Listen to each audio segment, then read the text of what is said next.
Good morning and welcome everyone to Aunt Martha's Health and Wellness Southeast Side Community Health Center.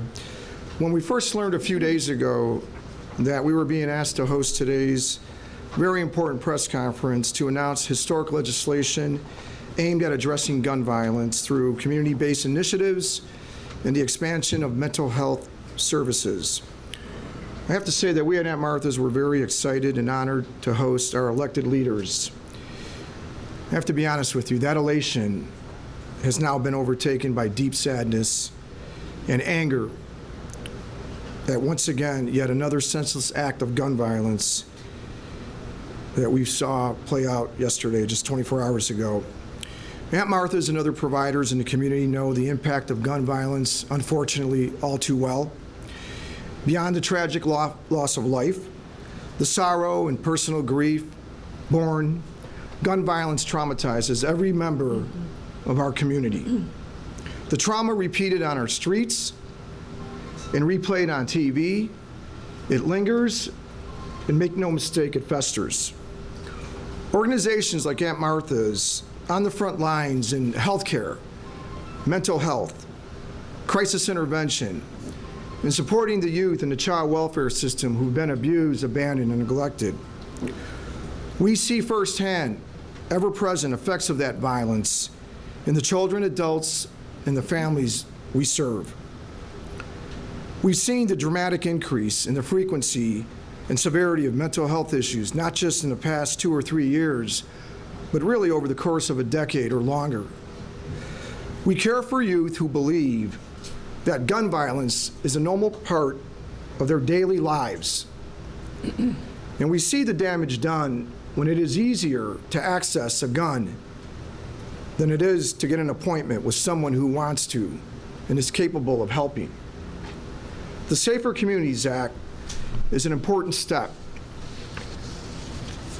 We are still proud to welcome Congresswoman Robin Kelly back to Aunt Martha's. She has been a strong advocate, a supporter, and a friend for over 3 decades. I'm also proud and honored to welcome for the first time to Aunt Martha's the City of Chicago's Mayor, Mayor Lori Lightfoot. Mayor, it is a great honor to have you with us today at Aunt Martha's.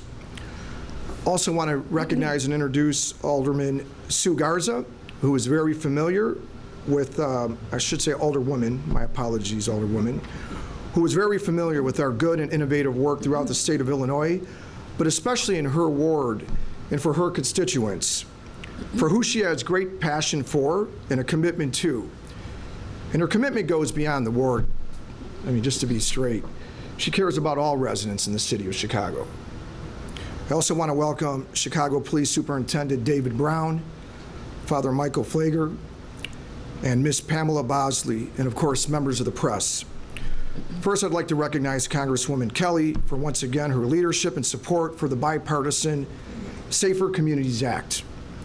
This is legislation that will not only help us protect our children and communities, but addresses, as a public health crisis, the overwhelming prevalence of gun violence in this country. This is why, after nearly 3 decades, Congress stepped forward and delivered a bill to address this pervasive issue. We applaud Representative Kelly and her colleagues for ensuring this legislation made prevention initiatives and access to mental health services a focus, including community-based anti-violence initiatives, better access to mental health services, and investments that will make it easier for schools to support children and keep them safe. It is a privilege for Aunt Martha's to welcome you on this day of significance. Thank you all for being part of the conversation about the impact of the Safer Communities Act, especially given the urgency of what our current climate demands. At this time, I would like to introduce and turn it over to the 10th Ward Alderwoman Susan Garza. Thank you. Thank you, Raul. And thank you, welcome everyone. I'm really glad that you're here today, and thank you for all your work. Once again, as we gather here, gun violence has become the top headline. I would be remiss if I did not extend my condolences to the victims of the mass shooting in Highland Park. Unfortunately, here in the 10th Ward, gun violence is not a surprise occurrence. It has become a reality of life. Not only in the sense of criminal activity, but gun violence due to domestic violence and mental health crises has become a threat which has touched nearly every single person in this community.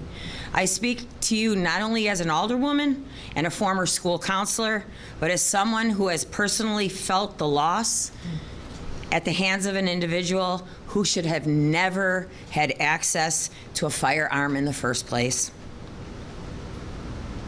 What makes it even more complicated is that unlike any other place in Chicago, here in the 10th Ward, we are with 6 blocks walking distance of the border of Indiana. Right. And the difference is you can walk 6 blocks to the east. We have some of the most restrictive gun laws in place here in Chicago, but you can walk 6 blocks to the east Right. and purchase a handgun, and it's easier than obtaining a driver's license. Right. The 10th Ward is literally on the front lines of the struggle against putting firearms in the wrong hands.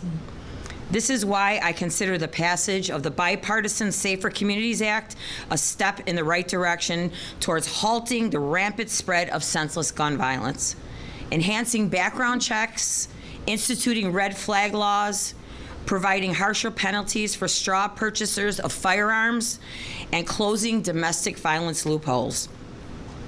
These are some of the most important measures we can take towards ensuring that guns are not within the reach of who would like to seek harm to others or themselves.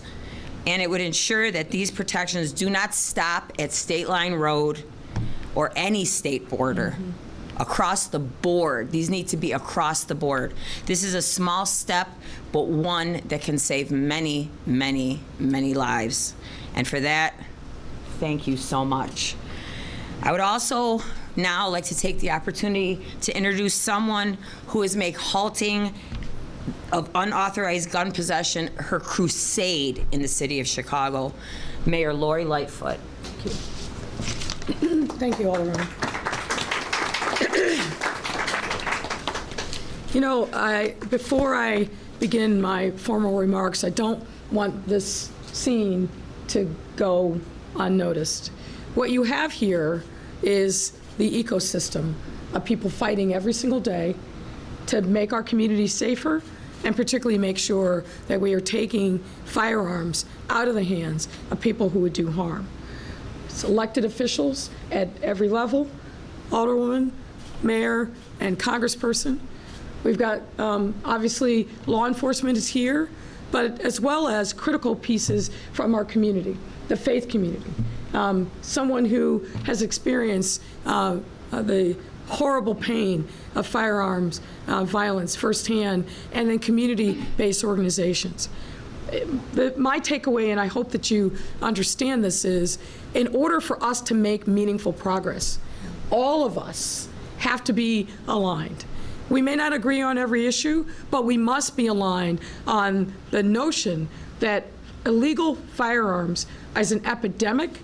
It is every bit as deadly, if not more so, than a pandemic that we've been suffering through for the last 2 years, and it requires every single one of us to be working hard every single day to use the place that we're in, the platforms that we have, to say enough is enough and keep fighting that fight. And one of the most important pieces of this is to tell our children, you're not safer if you pick up a gun.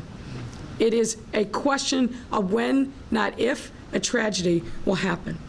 So it is an honor and pleasure for us to be here with all these folks who are so committed to community safety to announce the progress that's been made as a result of the bipartisan gun reform measure that passed Congress.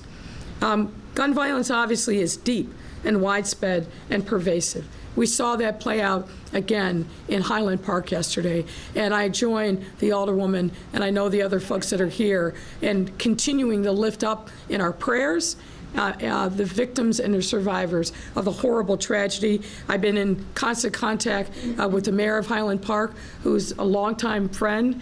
We were in law school together, and I've offered her any resources that we can from the city of Chicago, and police department obviously was actively involved yesterday in helping identify the person who was responsible and work to bring them to justice. This epidemic tears apart families and whole communities, and it can make us fearful to go to school, work, church, and so many other places, and I think everyone is reflecting today about our own personal safety. And while many try to say that this is an issue more prevalent in Chicago than elsewhere, the truth is that's not the case. This is an American problem. Gun violence knows no borders or boundaries, and we saw that play out yesterday. If we don't step up, no matter where this epidemic raises its ugly head, then we are going to be the lesser for it.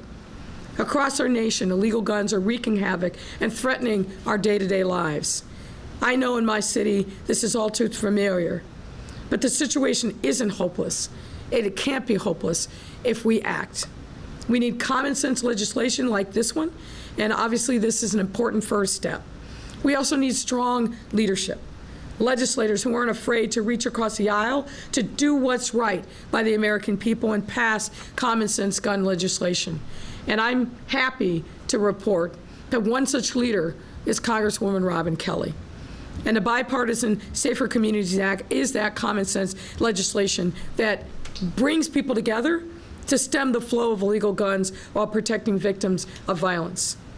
Congresswoman Kelly's impact is seen throughout this legislation. Yep. And it is the most comprehensive and significant gun safety bill in 30 years with the power to make a real impact here in Chicago, across our region, and across our country. Today, I'm happy to celebrate that the bill will highlight what changes are coming to Chicago. Let me highlight a few of, I think, the important features. First, this bill places tougher penalties on gun trafficking and straw purchasing, two of the things that plague us most in Chicago. I think the Alderwoman gave powerful testimony that you can literally walk across the border, and if you've got the money, you can buy military-grade weapons in any quantity that you want. And we see that happening every single day, and the result is chaos and heartache in our streets. With this legislation, straw purchasing is now a federal crime, critically important step. Gun trafficking is now a freestanding offense for the first time in federal law. It's a crime to dispose of a gun to an individual that you know is prohibited from purchasing one. This act also closes what is known as the boyfriend loophole by broadening limits on firearm purchases by people who have abused romantic and intimate partners. If a person has a misdemeanor conviction for assaulting a dating partner or recent former dating partner, they would be barred from purchasing a firearm. We have seen an explosion in domestic violence-related homicides and shootings over the last 2 years, so this federal legislation could not come at a more important time. It's very important, this is a very important piece of legislation because we know that firearms contribute significantly to domestic violence in our city. This bill also calls for the Sentencing Commission to consider disparate impacts for victims of domestic violence who might be coerced into gun trafficking. That piece assures that the bill and its new penalties will be enforced with equity in mind, also very important. In addition to new and harsher penalties around the purchase and trafficking of firearms, this bill also provides funding for mental health treatment and safer schools. We know that the trauma that people are facing, not only in Chicago, but all across our country, has been exacerbated by the effects of the pandemic. That's why we have spent significant resources to make sure that mental health providers like Aunt Martha's have the resources they need to reach out to community members and provide them with a place that is safe and for them to get treatment. This is why our framework for mental health equity, we have increased the city's mental health budget 7-fold since 2019. I want to say that again. We have created a continuum of care across our city. We are serving far more people than ever before. We're on track to serve 50,000 residents with mental health services, and we've increased the amount of resources 7-fold since 2019. Aunt Martha's is a part of our Trauma-Informed Centers of Care network, through which they receive funding to deliver mental health services with a focus on substance use, trauma, and coordination with primary care.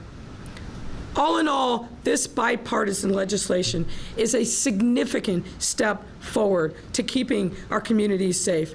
We owe Congresswoman Kelly a massive debt of gratitude and thanks because she's been relentless in pushing forward what needs to be done.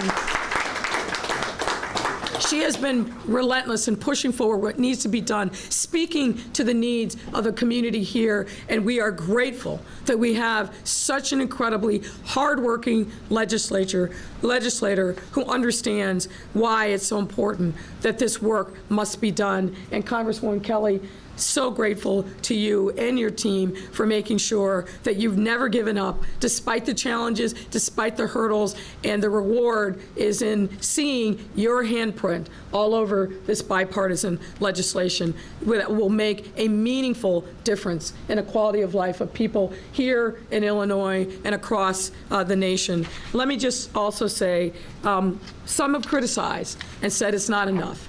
But after 30 years of futility, we'll take this step forward. And hopefully it opens up the door for more. Obviously, we want to make sure that our federal law enforcement is fully funded, ATF, Department of Justice, Homeland Security, all will play a critical role in breathing life into this legislation. But today, we're here to celebrate. It's despite the challenges that we face on a daily basis. We cannot give up hope. We cannot let despair be the prevailing sentiment. We've got to keep moving forward. So with that, it's my great honor to welcome my friend and colleague in this fight, Congresswoman Robin Kelly. Good morning, everyone, and thanks so much. And it's an honor to be here with those that we'll be speaking to today, and thank you for your very kind comments, Mayor.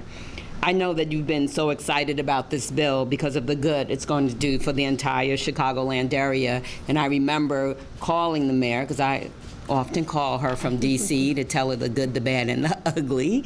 And I said, guess what? I think this bill is really going to pass. And the trafficking and straw purchasing piece was just so important. I remember you were very happy about that, and I didn't want to disappoint you.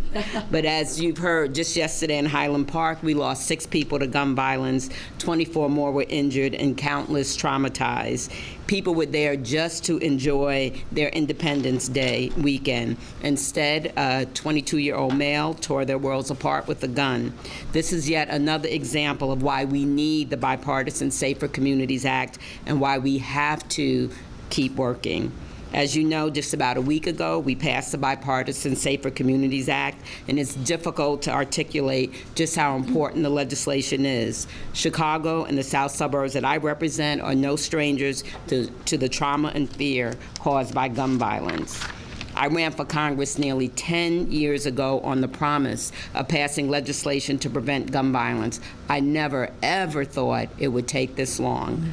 So being in Washington to pass the vote, to pass this legislation was incredibly moving for me, and I want to start by thanking all of the advocates and community leaders who helped to make this happen. You truly were the wind beneath my wings and what kept me going, because believe me, it got weary sometimes. We were only able to accomplish all of this because of you.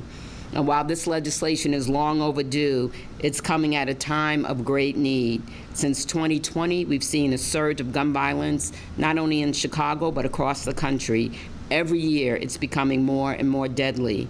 The day before we passed this legislation, the Supreme Court issued a disastrous decision in the case of the New York State Rifle Association versus Braun. This decision will sharply limit the power of states to prevent gun violence by restricting concealed carry. As a result, guns will become more prevalent on the streets of New York and in so many other communities across the country. So we need legislation like the Bipartisan Safer Communities Act to protect the people of Chicagoland and save lives.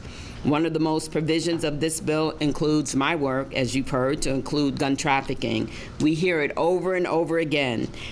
We heard from the mayor's favorite governor, the governor of Texas, Governor Abbott. He tried to single out Chicago in the wake of the Uvalde shooting. And as you've heard, one of the reasons we have high rates of gun violence in Chicago, despite our strong laws, is because of gun trafficking. Right. Guns are brought in from our neighbors in Indiana, Wisconsin, and Kentucky, used to kill Chicagoans. And the alderwoman said 6 blocks away, there's parts of my district, you just have to walk across the street, and you're in Indiana. The Bipartisan Safer Communities Act will help stop the illegal flow of guns into our city by cracking down on gun trafficking and straw purchasing. And I won't go over what the bill establishes because the mayor did a great job. But it also authorizes funding for an existing ATF anti-straw purchasing campaign to educate federal firearm licensees and others in the firearm industry to combat straw purchasing. More than 60% of the guns used in crimes in Chicago, and you might have a better figure, come from our state. So this is really going to help our streets. Yeah. In New York, it's more than 84% of the crime guns. The second most important aspect of the bill for Chicagoland is going to be the community violence intervention. We can pass all the laws that we want, but if we don't invest in our young people, we don't invest in our neighborhoods, if we don't invest in our communities, those gun laws are not going to mean a whole lot. This new law includes a direct $250 million investment in community violence intervention funding and investments into many other programs to curb violence. I am the co-sponsor of the Break the Silence of Violence Act, which contains similar investments, and have repeatedly requested this funding of the Appropriations Committee. $250 million is not quite the amount we wanted, but it is a start. And this money will support groups across the country like the great ones we have in Chicago. It will allow them to scale up and to help more people. The Bipartisan Safer Communities Act will also expand investments in mental health and telehealth services. There are so many community organizations across Chicago that understand the need for increased access to mental health services.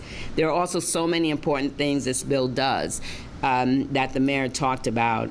I know the law doesn't have everything we want, and we're going to keep working towards that, but this is a big step forward. It is our first real progress on gun violence prevention in more than 30 years. It is long overdue, and too many have died or been hurt or lost loved ones. I've told you about this new law today, but the most important thing to know is that this law is going to save lives. Right. And the other thing I want to say, not to be political, but voting has consequences. Elections have consequences. If Senator Chris Murphy had different people to deal with in the Senate, we would have been able to get more things passed. There's many bills out there, and we're just waiting. We know we can get them passed in the House, or we cannot get them passed in the Senate. So I'm just going to say that. Elections have consequences. We need everyone to vote. With that, I will turn things over to Superintendent Brown and a few of our tireless advocates in community violence prevention. Superintendent. Thank you. Thank you. I want to start off by thanking Congresswoman Robin Kelly for her continued leadership and advocacy, as you heard, both from the mayor and from the Congresswoman. And I also want to thank Mayor Lightfoot and all of our local and federal partners for our collaboration. I think the Highland Park tragedy really spoke to how we collaborated together with all of our partners in law enforcement to capture this offender and bring him to justice. The Bipartisan Safer Communities Act couldn't have come at a more pivotal time in our nation's history. I know we are focused on Highland Park, and our condolences go out to the victim, but there were shootings all across our country over this holiday weekend, impacting both law enforcement being shot, both in Texas and here in Chicago this past week, as well as in Philadelphia overnight at a festivity that was celebrating the 4th of July. So it impacts all of us. Small cities, mid-sized cities, large cities are impacted by gun violence. And for far too long, gun violence has been an epidemic, a national epidemic. Too many families, both residents of many of our cities and the law enforcement family, have suffered unimaginable tragedy and trauma. because too many illegal guns are getting into the wrong hands with too little consequences. Neighborhoods and cities across America have been dealing with the scourge of gun violence in the very face of a health pandemic. The Bipartisan Safer Communities Act is a historic piece of legislation, as you've heard. It invests in families, it invests in schools, and public health. It looks at the whole picture when it comes to gun violence and prevention. And it stiffens the penalties for obtaining and selling firearms. It really is an interesting point to say straw purchasers in the past have been just an administrative violation in the federal system. Barely a slap on the wrist. What this new legislation does is real consequences in the federal system for selling firearms to people who could not otherwise buy them because of their criminal histories. Just this Friday, one of Chicago Police Department's own officers was shot in the line of duty responding to a domestic incident, highlighting what Mayor Lightfoot highlighted regarding the extraordinary increase in domestic violence, homicides, and shootings. The first week of June, 2 other officers were shot in the line of duty by offenders who illegally possessed guns. Thankfully, all of our officers are recovering, and we ask for your continued prayers. Their close calls remind us that they serve with distinction, our officers too, every day at great risk to themselves. And in every instance of gun violence is a cry for more sensible gun legislation. That's why the Chicago Police Department works with our partners at every level, from the streets of our communities, Father Flaker, thank you, to the halls of Congress, thank you, Congresswoman, to combat guns and gangs. Being here today with Congresswoman Kelly is just the latest example. We are committed, our Chicago police officers are committed to both visibility, engagement, and collaboration with all of our partners. Sensible gun legislation that keeps both guns and the offenders that use them off of our streets is essential to safer communities. There's much more work to do, but the passing and signing of the Bipartisan Safer Communities Act proves we're headed in the right direction. And now I'll ask Father Flager to come up and make comments. Father? Thank you, sir. I'm grateful for the Senate passing this Safer Communities Act. I thank all those that are here, the Congresswoman, my friend, and Superintendent, the Alderperson, Mayor, of course, who's always been at Pam Bosley, Dr. Chico, all the rest that are here, for coming today to celebrate a step that's been taken. I especially want to point out, as the Mayor and others have done here, Congresswoman Kelly, who has been on this for years and years and pushing when nobody wanted to hear about it and nobody wanted to talk about it. When everybody else was calling for a moment of silence, Congresswoman Kelly was standing up and shouting for action and more than just thoughts and prayers. After you get finished praying, you got to get up and do something, or you keep praying for the same thing over and over again. The support of this act, the protection for victims of domestic violence, focus on gun tracing and trafficking and straw purchasing, the strong backing for stronger background checks for those under 21, the health services and school safety help. These are all going to make a difference. They're going to make a great impact in this country. We know that and we understand that. But we must also understand this is a beginning. This is not the end. This is not going to change the whole picture. It is the beginning. Until there is comprehensive, universal background checks across this country federally, we're not going to change things. Till we close the loopholes in the gun shows, till we deal with states like Indiana and gun shops like Chuck's and all the others where guns are so still accessible to everybody, we're not going to change that.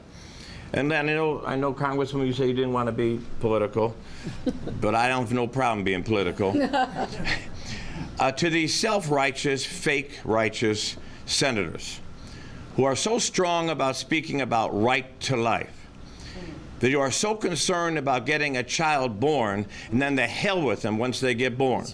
You don't care that they're embroiled by poverty, racism, and gun violence in this country.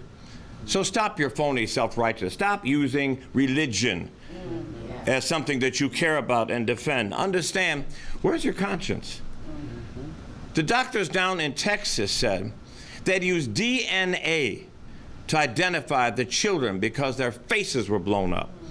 A doctor in Highland Park said yesterday, these bodies were literally blown up that were killed. Where's your right to life? Where's your conscience? Where are you saying we got to protect human life?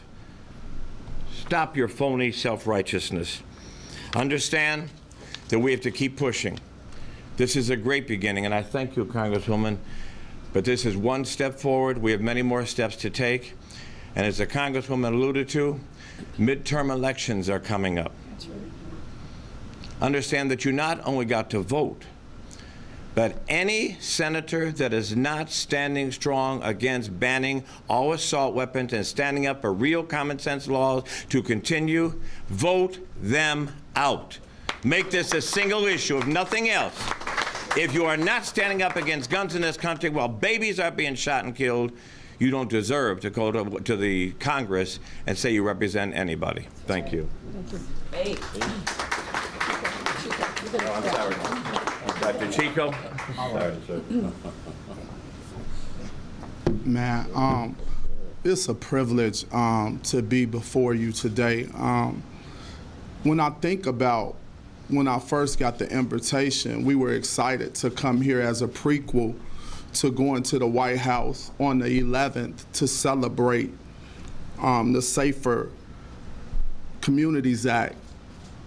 But as we were preparing to go, something happened.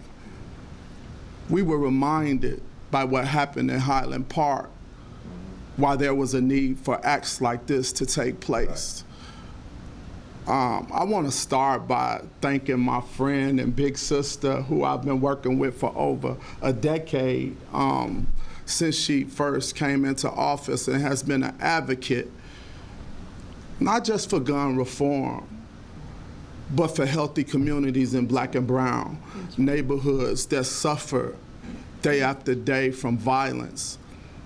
Also, I want to say something. Many times, people have been critical of our mayor, but our mayor has invested more in violence prevention efforts on the South and West Side than in the history of the city of Chicago, and that cannot go unnoticed. Thank you. As the executive director of Ready Chicago and also a subject matter expert for the White House, I would be remiss if I didn't thank also our governor, who has made a huge investment, but also Senator Durbin and also Senator Duckworth. Mm-hmm. But I think it's time for us to really, really look at ourselves and say, what can we as a collective do together and work together to stop gun violence? Right. The act just creates an atmosphere to convene us and bring us together, but now we must act. That's right. I want to say thank you on behalf of some of our great partners in the city of Chicago, Activist, CB4P, Metropolitan Peace Academy, also CRED, NELN, INVC, people who day after day utilize a complementary, I want to say this real clear, CVI is a complementary strategy to policing, not a replacement. We work on the front end so that officers can focus on situations that breach the level of crime, not to replace what officers doing, but to get in there before an individual decides to act.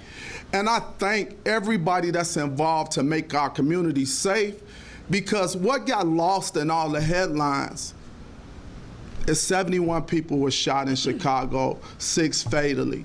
And that's an ongoing occurrence, and it has to stop. That's right. So I want to thank each and every one of you again for not only the passage of this act, but committing a life toward healing Black and brown communities and making it safe for us to live.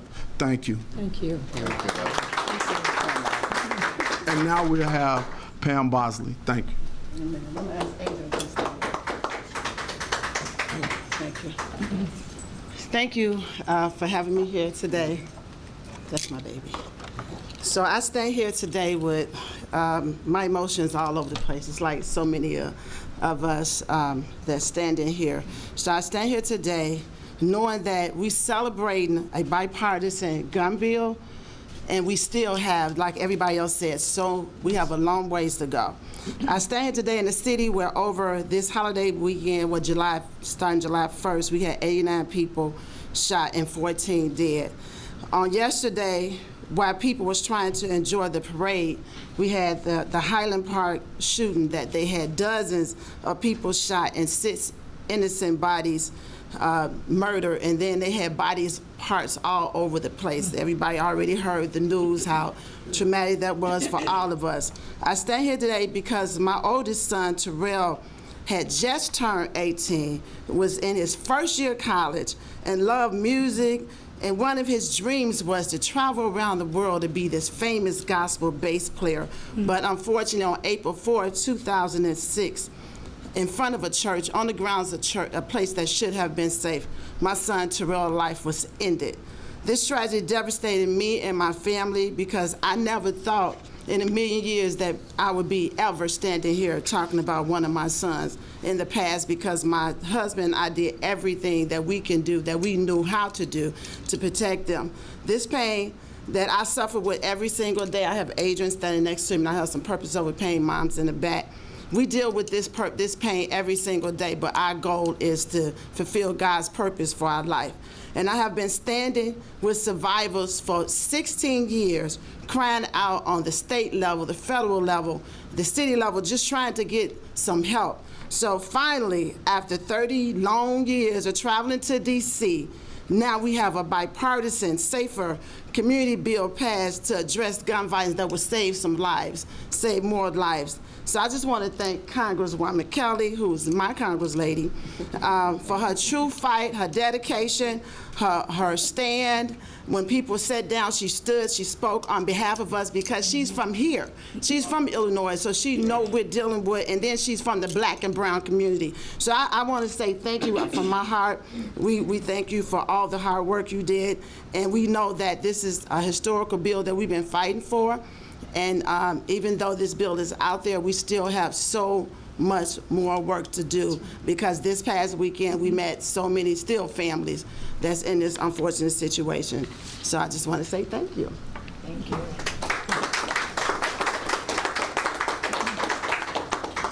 And now we're happy to take your questions. Thanks, Mayor. Tamani is flying solo today. The poll reporter. I hope people care about the things I care about. So in no particular order, Mayor and Superintendent, you might want to jump in here too.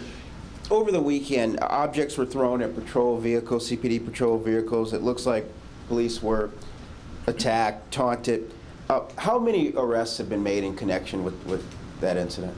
So we've already put out the arrests that have been made. We're charging several people with aggravated battery to a police officer. We're identifying more through video analysis, as well as the cars that were involved. It was a car caravan that precipitated all the events over several days, over 3 days. And the second day was the day I think that you're talking about, where fireworks were launched at officers.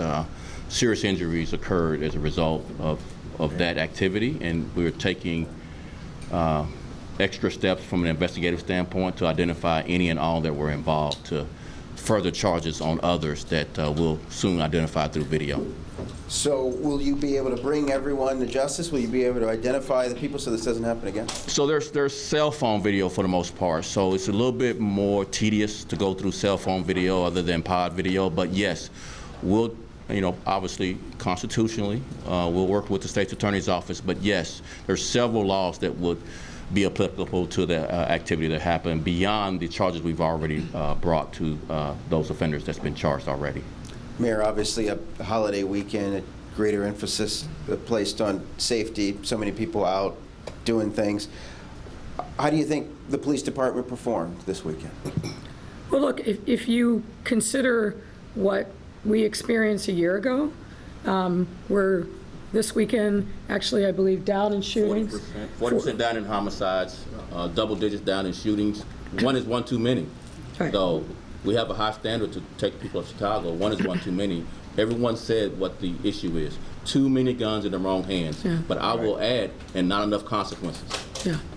Look, the thing that worries me, and I'll harken back to the question you previously asked, is what feels like it's happening in this moment in our democracy is people are losing respect for the institutions of our democracy. Right. You've heard the superintendent talk over and over again about the number of officers in full uniform, in their squad cars, that are being shot at. That says to me that the people who are acting so brazenly have not only no respect for themselves, but they don't have respect for an institution like the police department, who men and women every single day on every watch are literally risking life and limb for our safety. The toxicity in our public discourse is a thing that I think we should all be concerned about, right? And it's ironic, obviously, that we're having this conversation and what happened on Independence Day. We're not like a lot of other countries where their version of Independence Day is marked with troops and tanks. And no, what we do in the United States is we come together as a community. We come together to celebrate who we are as little communities, neighborhoods all over our country. I grew up in a small town, and 4th of July was a big event for us because the community came together. And that, to me, is really the key. We have got to focus on what brings us together and not what tears us apart. And we've got to get back to respect for each other and respect for community. And that's the thing that I think that concerns me the most about what we're seeing really over the arc of these last 2 years. I get it. People are angry. They are frustrated, and they're fearful. But we can't let those things mean that we lose sight of each other's humanity. We've got to find a common sense and a purpose. And I will also just pick up on some of the comments that were made earlier. I spoke at the Grant Park Music Festival the other night, and I was looking for comments from folks about the founding of our country, and there's an expression that really resonated with me. We will only be the land of the free when we remain the land of the brave. Right. And bravery takes many different forms, but for me, one of it is standing up for what we know is right, what we know will actually be uniting, what we know will actually solve the problems and address the urgency that we are feeling in so many communities across our country. You don't have to be a mayor, you don't have to be a congresswoman or an alderwoman. Every single person has a role to play in healing the wounds that are plaguing us in our country. And I just pray every single day that each of us will stand up and have that bravery of self and soul to do what is right in this moment, because we desperately need that kind of healing. Can you shed light on your conversations yesterday with Mayor Roedering and what sort of resources you offered her? Well, the mayor and I have known each other for 30 years. We were law school classmates, and we are in frequent contact through a lot of different means, not the least of which is the Metro Mayor's Caucus, where she's been a leader and I've been deeply involved with that. The minute I understood what had happened in Highland Park, I reached out to her and offered anything that we could do. Me as a mayor, unfortunately, have a lot of experience in dealing with mass shootings and crisis communications. I offered, obviously, the support of the Chicago Police Department, which immediately sprung into action and provided aerial support in the hunt for the suspect, which thankfully he was brought into custody last night. Obviously, a lot of work needs to be done to put together the evidence against him and get him charged. But look, I meant what I said earlier. These kinds of things don't have any geographic boundaries. Right. We are all bound together, and we should be. And I hope, frankly, that the efforts that I've extended to Mayor Roedering, that people all across our region don't hear, oh, something else happened in Chicago, not my problem. When this happens anywhere, whether it's here on the southeast side, whether it's in Austin, Inglewood, whether it's in Highland Park or Uvalde or Buffalo or Philadelphia last night, we all have to feel this as Americans. If we don't, and we turn a blind eye and get numb to the consequences of what is destroying the fabric of our communities, then we are lost as a country. Our democracy will fail. We have to all be in this together. And so my conversations with her last night and again this morning was, whatever you need, we will be here for you. Number 18 karaoke bar, it was a shootout Friday night. A woman was killed. There are people now there who are calling for the closure. Do you have a position on that? Should that bar close? The investigation is still ongoing, and I don't want to get ahead of that. But immediately after we heard about what had happened, obviously the police department has been deeply involved in doing the work. We need the cooperation of the people who were injured. We need the cooperation of the witnesses, and of course, I immediately directed our Department of Buildings and our Department of BACP, Business Affairs and Consumer Protection, to work in concert with the police department to make sure we understood what happened there and what supports we need to do. And of course, if there's the evidence suggested, we won't hesitate to address any building violations that we've seen. We do that as a matter of routine all over the city, and we're deeply involved in monitoring the situation there. One last question for you, Mayor, and I know Congresswoman Kelly won't deny me one question as well. Alderman Kappelman announced his retirement. Yes. There were several members of City Council that tried to win elected office. They're trying to move on. What's going on? Why, obviously there are no term limits. Why don't people want to be aldermen anymore? Well, first and foremost, let me say to my friend Jim Kappelman, you're not going to find a finer human being. I often call him the conscience of City Council. Look, he has made a determination that after many years of service, he's going to turn in a different direction, and I salute him for that. And he's going to serve out his term and will continue to be a strong advocate for his community. I just met with him recently to talk about some issues and challenges, and we're going to work together on a number of things to help support his community and his ward. Look, I think that what we are seeing, not just in elected officials, but for people all across our country in various walks of life, various jobs, this pandemic has caused a lot of people to kind of rethink where their life is, how they're investing their time and their talents. And elected officials are not immune from that. I've seen a lot of my colleagues across the country, other mayors who said, you know what, I've been on the front lines, I've given a full measure of everything that I have, and it's time for me to move in a different direction. This is a moment where I think people are really thinking about, how do I want to spend my time? People are realizing through this pandemic how precious life is, and really rethinking what they want to do, how they want to spend their time, getting closer to their family and their community. So it's not a surprise that this is kind of coming after what we've been through over the course of the last year. I think we'll see some others that may also say, you know what, I've done my time in my service, it's time for me to move in a different direction. But Kappelman is such a fine, fine human being. He's been through a lot. You know his history. He studied to be a Franciscan monk. A guy from Texas. He came out at an early age.